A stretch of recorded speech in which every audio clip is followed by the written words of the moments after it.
In the days when St. Hallowmere still knew the names of all its living, there walked among them a healer named Valden. He was a man of quiet voice and calloused hands, the sort that smelled always of mint, chamomile, and crushed thyme. His workshop, set just off Hallowmere Row, was a refuge. Bundles of drying herbs hung from the rafters. Mortar and pestle sat worn smooth from years of use, and on a low table lay rows of glass jars, each labeled in his tidy script. Valden tended to fever and wounds with equal devotion, though he insisted the true credit belonged to the saint herself. These hands, he often told the townsfolk, are only tools. The cure is hers.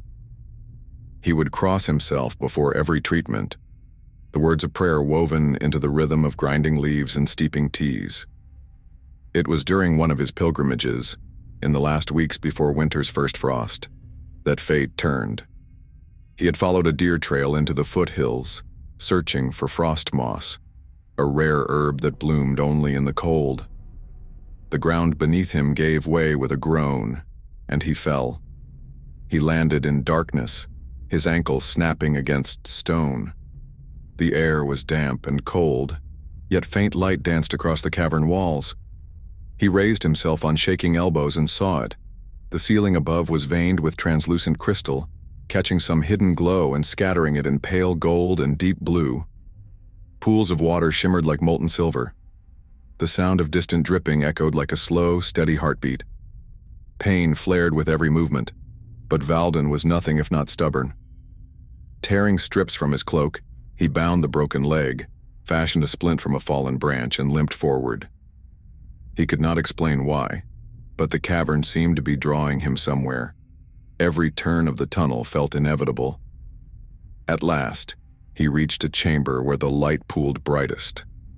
There, atop a stone plinth half buried in glittering sand, rested a crozier of dark wood polished to a sheen.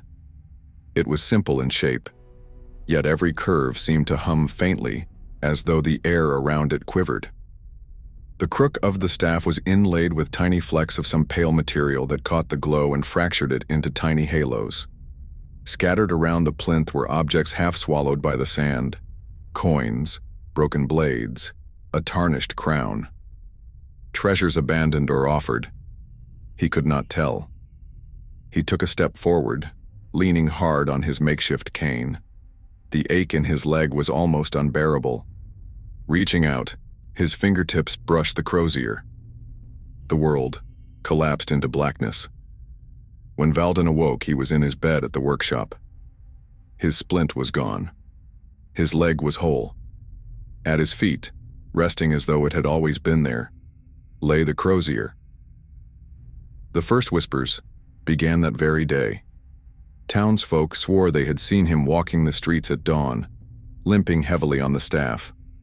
His eyes were rolled white, his face slack, his steps steady but unnatural, as though led by unseen hands. That evening he was called to the home of a girl stricken with a wasting sickness no healer could cure.